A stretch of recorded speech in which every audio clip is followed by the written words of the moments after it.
alors ñi ngi ba léegi ci wàllu waa kër docteur la ñuy wax ci diggante 19 ak 26 janvier mort subite maanaam dox ba si yàgg rek daanu faatu dafa dañ ko nemmeeku ci réew mi alors ñuy laaj nag tribunal bu Dakar xew na fa ligne Tata 67 bi jaar Castor am na fa benn taximan Parcelles Touba Darou Khoudoss am na fa université Dakar bi am na fa ndax bañati dem hôpital moo ko indi ndax ragal corona doon ko éviter wala aussi am na France bu dee France la on fait référence toujours à ñoom dañuy jàngat nee nañ 23% cas yi Covid daf ci rax embolie. waaw li may jàngat mooy il faut ñu xam ni. dee gu bette maanaam toog ba caag dee. Covid 19 da koy indi. waaw maanaam da ngay Covid yëgoo ko. mu def la embolie pulmonaire nga toog ba ci àgg. maanaam deret guy way. voilà deret gu way waa ci biir. gu dajaloo daal. voilà xam nga buy wax fa bu nee embolie kii yooyu. pour nit ñi comprendre foog ñu jëm ko wax ci wolof. déedéet déedéet dañ koy tekki. embolie maanaam lumbu deret. bu ma juumee nga wax lumbu deret bu fatt yoon bi. waaw dañu laban voilà donc. ba nga xam ne léegi rôle bi muy def doo mën a nooy dootu ko waa dootul indi air donc il faut ñu xam ne aussi loolu yëpp du hasard maanaam mënul doon rek tombé nii ñu xëy suba Covid am deuxième vague bi ñëw metti nit ñi di dee rek ku xëy suba rek dee nii il faut ñu xam ne yëpp dafa bokk aussi ci feebar bi loolu yëpp aussi dafa war a yokku farlu gi ñu war a farlu ak li ñu war a taxaw temm nag bu ñax bi ñëwee ñëpp ñax seeni nit ndax jàmm am. docteur. non lii mort subite maanaam il faut ñu def autopsie mën a xool le lien. parce que boo bëggee accuser dara il faut nga defee ce qu'on appelle le lien de causalité. mais tant que lien de causalité bi andi wuñ ko mënoo affirmer de façon scientifique. parce que ñun suñu rôle mooy au moins nañ ko teg de façon scientifique maintenant. embolie pulmonaire c'est une réalité. mais dafa am benn effet boo xam ne aussi dafa xew Sénégal. aujourd'hui il y a eu la stigmatisation et tout. ñu ci bëri dañuy yëg du ñu dem hôpital. di fajantu seen bopp. mu dem nag ba yëf fii gañe leen ñu doog a jóg fekk c'est trop tard. et que des fois nag comme on dit say défense moom bu daanoo. ki la bu la ëppee doole daaneel la ko. professeur Mor Sibi bon man de façon très simple xam nga sax di feebar di xëy rek daanu dee daana fi am. xëy na dafa fréquent ci semaine bii ba tax ñu doog décelé ko. mais lu ñu fi fekk la. embolie pulmonaire comme ni ko waxee. muy da nga am AVC accident vasculaire cérébral wala leen lu mu ci mën di doon nga jékki-jékki mu am lu mu arrêté dagg sa benn vaisseau nga am hémorragie interne nga dee. loolu lu ñu xam la waaye psychose bi ñuy dund jamono jii rek. stress bi. maanaam ki waroon a wàcc liggéey ba xamu ban heure. nga wàcceloo ko 4 heures. muy daw mu njëkkante ci oto yi dugg ci biir 67 la xaw ma. ñu dajaloo fa fees fekk amoon na ay sëkkeelu tension nangam bu mu doon dundaale kooku stressam boobu rek mën na yéegi tension mu am fa crise boo xam ne mën na ko rey même bu fekkee amul corona la. psychose bi muy dund képp mën na ko rey. léegi nag quant à corona rey la ba indi la loolu virusu corona ci boppam. bu duggee ci yaram. ki muy egg ci moom degré wu. jàpp ci ay xëtëram. ba di ko mën a crise loo. dina indi yeneen signes yu ko yóbbu hôpital. lu jiitu. mais ndax waaye du jékki-jékki rek di nelaw ci moom. mais justement mais li muy wax ndax nit ñaa ngi dem hôpital. comme ni ñu war a dem il faut dama ne man dama jàpp man sax li ma wax jàpp la am na ñuy daw hôpital ba léegi. am na ñu koy wéyaale mais kii wéyaale dafa am limite. ki toll ci degré wu. waaw war a mën a crise daanu dee. kooku bëgg a wéyaale sax du wéyaale parce que mënu xëy. Pape Djibril. waaw man dama jàpp rek ne sunu hôpitaux yi bu dul Covid tamit jóg dem fa lu jafe la. nit yëg na ba tàyyi dara ci boppam waaye xalaat lañ koy laaj mu toog këram loolu mooy benn mbir bi. y a un gros business dans la santé loolu aussi day yàgg rek mais foog ñu wax ci. sunu hôpitaux yi màgget yëpp boo gisee ay clinique a ko wër pour capter loolu nga xamante ni moom fa nekk te ñoom ñoo koy moom. loolu tamit loo xamante ni la foog ñu wax ko mooy business bi nga xamante ni créé nañ situation boo xamante santé publique wala service public de la santé nekkatul une réalité dans ce pays. loolu mooy le premier aspect. l'autre aspect mooy nit yi jóg dem hôpital boo xamante ni wax nañ leen a fees na dell. wax nañ leen a fees na dell est-ce que wut nañ ay couloir yoo xamante ni nit ñi mën nañ si jaar pour dem faju et autres donc pour man c'est des questions yoo xamante ni fi mu ne nii yokk na li nga xamante ni moom mooy faatu gi à ce niveau là. allez Papis c'est bon Bouba. man daal je suis conscient que fu mu ne nii moom bâton magique moom amuñu ko pour régler tous les problèmes moo tax fu mu toll nii nañ leen jéem a kii li taxaw ne temb non li ci li temb ñu jéem ci manœuvrer parce que problème bi existé na mais pour régler ko moom xanaa ca kanam. ba pare der xam nga dafa am protocole boo xamante ni mooy bi ñoom Seydi doon góorgóorloo di faj c'est-à-dire que réew muy Mohamed VI bale ci Maroc tey ñu nga xam gis nañ ko muy ñàkku réew yooyu yëpp option bi ñu defoon c'était une option sérieuse pour dem ci ay tests massifs ñun defuñu loolu parce que li tax defuñu ko xamuñu ko mais tey jii réew yooyu nga xamante ni dañu def ay tests massifs même le débat sur le vaccin dina test massif yi tey nee nañ prévoir nañ une population de 3 millions mais pourquoi defuñu ko doon ci pourquoi démocratiser wuñ ko dem tester nit ñi. Monsieur Fall, la réponse elle est simple pour ça. Regardez, le problème c'est qu'aujourd'hui on peut vous tester après le surlendemain nga négatif ñu tester le surlendemain. oui nga positif. C'est une question de ressources aussi de gestion de ressources. c'est-à-dire. da ngay ñëw yow. waaw ma testé la nga négatif. d'accord. nga ne yow yoruma dara. nga dem. ci yoon bi ngay ñibbi. ci chope le virus. tëjee koo xam ne jox na la ko. oui mais xaaral ma yegg si rek sëñ bi xool. oui mais là vous ma. waaw xaaral ma ñëw. mais là vous nous apprenez rien. nga ñëw par exemple fi ngay liggéey. am ku la ko wàll. nga wàll. le lendemain ñu testé la nga positif.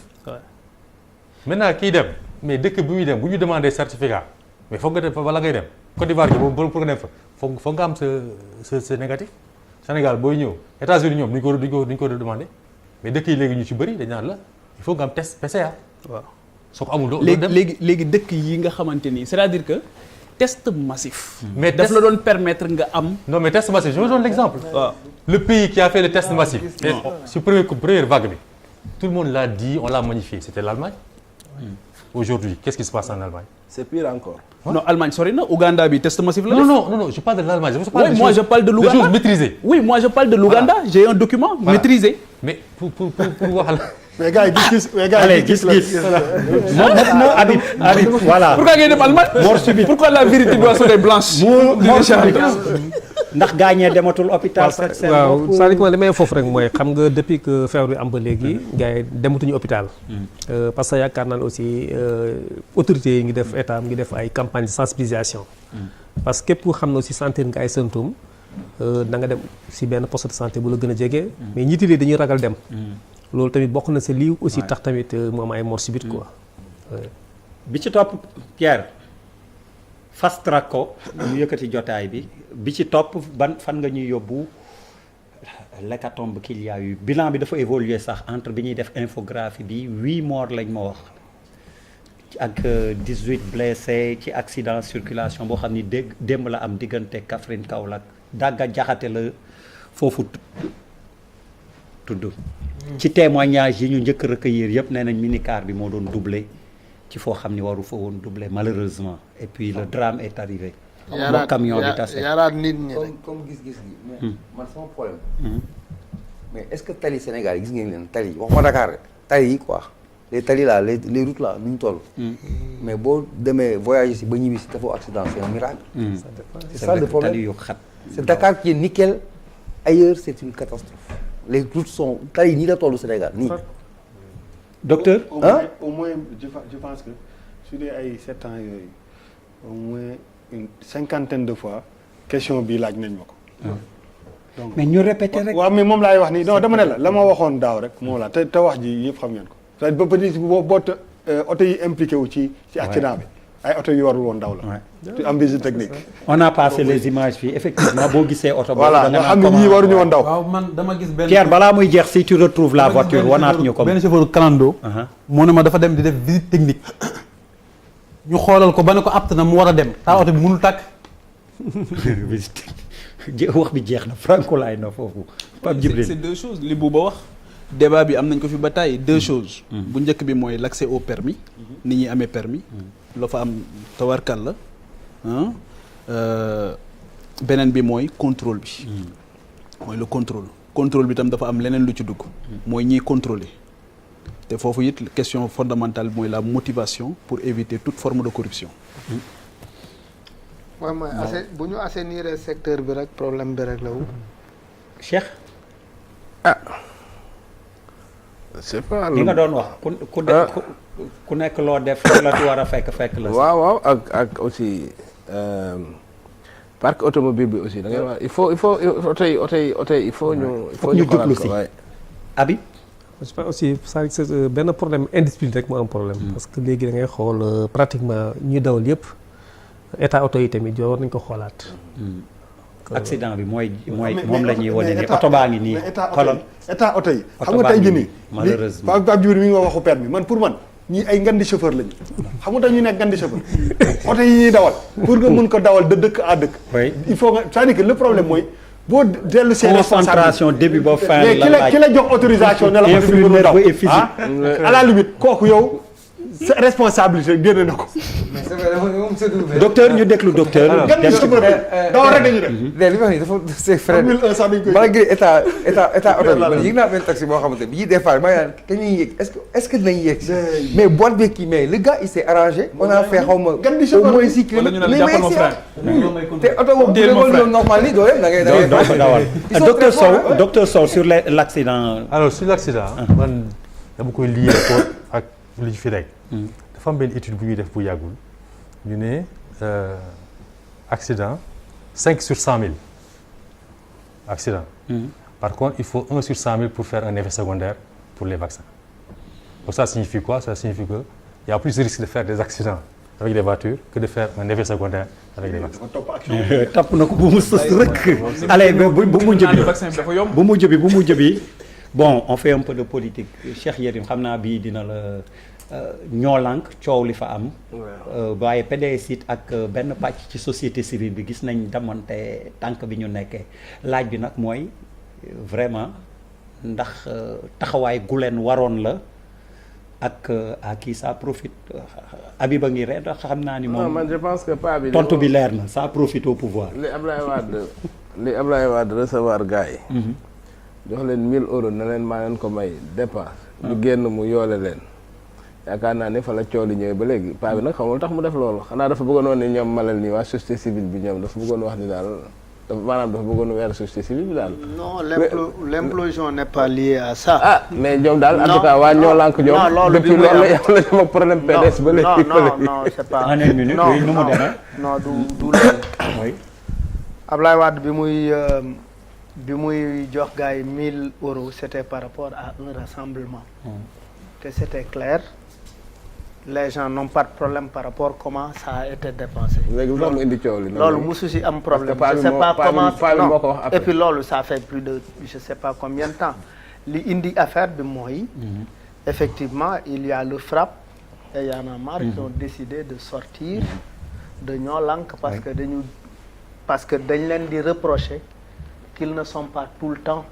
ci biir affaire bi. gars yi ne leen aussi il faut.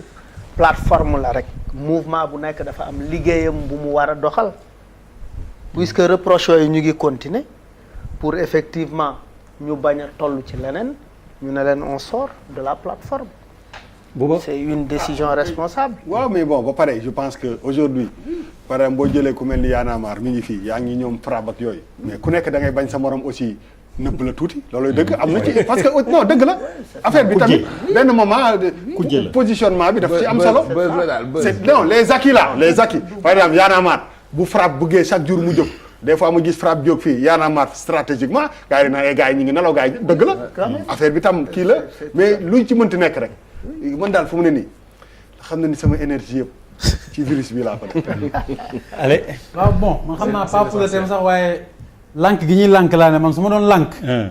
dinaa leen wax ne lànk leen ñi ñuy jiite ñuy fajoo ci suñu service yi ñu defaral muy public. ku nekk ak li la intéressé Papis Diaw. il faut dans tous les domaines des activistes. ayca déglu leen Papis. mais c'est que sanitaire wala. non ñu lànk tamit ñi ñuy jiite ci wàllum njàng seeni doom di jàngee ci suñu école yi. ak lan dama ne. ñu lànk tamit bépp produit buy dugg suñu réew ñu di ko contrôler ba mu jaar fa mu war a jaar. li nga wax yëpp xel juróom ngay fay de. ayca laa la jox. en fait ñoo lànk PDS mais est-ce que coalition yi wala ànd yi c'était des ay ànd de circonstances la par conviction xëy na donc c'est des petites circonstances qui vont les départir. Oui. C'est une suite. li leen boole woon moo leen taxale. C'était pas très costaud, c'était circonstanciel. Alors les choses font que bon dans l'évolution des choses ñu dem seen yoon ça se disloque. Aïcha Pape Djibril man boo ko waxee de man xam nga lu may Pape Djibril concrétiser ñu doog a mën a wax. dégg leen Pape Djibril. man damay jàpp à chaque fois ne aussi bien les hommes politiques que la société civile su ñuy ànd. il faut que askan bi tax nga xam mooy finalité bi li tax ñuy ànd. ñu xam lu tax ñu ànd suñu tàqaliko aussi ñu xam lu tax ñu tàqaliko la ligne de démarcation là il faut que muy net ba nit ñi am une lisibilité embrouille bi docteur doon wax léegi embrouille aussi dafay am à ce niveau là donc ñuy xam lan moo tax le jeu complexe au Sénégal le jeu politique au Sénégal est très complexe Idrissa Seck est parti moi je parle beaucoup plus d'une recomposition à tous les niveaux la coalition jot na am na implosion yaa ngi dégg la société civile aussi n'est pas en reste parce que il faut que ñu xam à un moment donné autour de quoi les gens se retrouvent ak dynamique yi nga xamante ni groupe yi dañ koy subir. Donc alliance mésalliance dislocation yooyu yëpp ñoo ànd. merci Pape Bessiba moom moo inspiré gis-gis bi parce que moom laa déglu jeudi matin benn dossier bu mu ci def sur la RFM dans le journal de 7 heures allez yow lii dina la neex. non du ma neex parce que li may wax rek mooy parfois xam nga dafa am ay daje yu am. yëpp lu si wala mooy lu si loolu yëpp mooy intérêt rek. parce que yaakaar naa ne population yeewu nañ léegi. yàgg naa di ko wax si ay daje ma ne leen dañ toll instant boo xam ne warul nekk guerre de positionnement ban ñëpp dañoo war a tey bàyyi les querelles daje suñu force xeex lii nga xam ne maanaam tey moo fi nekk tey mooy mooy lii nga xam ne tey mooy. moom mooy bas bi moo fi nekk. waaw moo fi nekk mooy lii nga xam ne mooy ñi ngi guerre ak moom invisiblement gisuñu ko. tey ñëpp dañoo war a tey ñu ñëpp dajale suñu force pour xeex li nga xam ne maanaam moom mooy combat bi. docteur Sow. alors ñun man chef d'entreprise la bokk ci benn kuréel boo xam ne suñu parti mooy le parti de l'entreprise. parti de l'entreprise ah. voilà donc loolu lu muy tekki mooy xam nga maa ngi fi ñëw comme directeur général Teranga Pharma mooy lan. c'est des pharmaciens 600 pharmaciens yu créé société pour lan assurer la souveraineté pharmaceutique du Sénégal. donc jàngat bi nga xam ne avant Covid bi dañ ko amoon Covid bi ñëw gën ñu dëggal Macky Sall président Macky Sall nee na ñu liggéey ci industrie pharmaceutique. dañ koy invité mu recevoir l'ASIP Association sénégalaise de l'industrie pharmaceutique ba après ñu décliner un plan d'action avec le ministre de la santé pour que très clairement que cette souveraineté pharmaceutique soit au rendez-vous d'ici 15 ans. Et c'est les actions. Oui, d'ici 15 ans. yàlla gën a gàtt noonu. non c'est-à-dire que est-ce que possible na raccourcir les délais. c'est possible si vous avez les moyens. c'est possible si l'État fait les réformes qu'il faut. si les réformes qu'il faut parce que ñun Teranga Pharma. en réalité bi ñu bindee suñu business plan on l'avait défini sur 10 ans. de 2020 à 2030. parce qu'il faut comprendre que molécules yi ñu war a defar dafa bari. donc comme molécules yi ñu bari nag. parce que y a beaucoup il faut que nga identifier feebar yi nga xam ñoo fi ëpp. après nga jël garab yi nga xam ñooy faj feebar yooyu. donc comme fam feebar yi fii dafa bari nag moo tax pour nga garantir fabrication médicaments yooyu il te faudra du temps mais inchallah avec nous d'ici 30 ans les pharmaciens du Sénégal. vont vous faire la souveraineté pharmaceutique. yow ñëw bi am na njëriñ guddee nga mais jëlee nga ci bénéfice. waaw Bouba dernier. waaw dama am waaw comme ci début bi dama bëggoon xam nga rek il faut ñu jaale encore. li Papis jaale kii. Cheikh Amar ñu koy jaale sëram Adja Ndeye Mati Amar boo xam ne suñu xarit la woon aussi mu génn àddina ñu fàtte woon ko donc ñu ko koy jaale au nom de voilà de toute l'équipe de la télé. décidément bi ñuy débuté noonu la bi ñuy tëjit noonu la muy ay jamono yu métti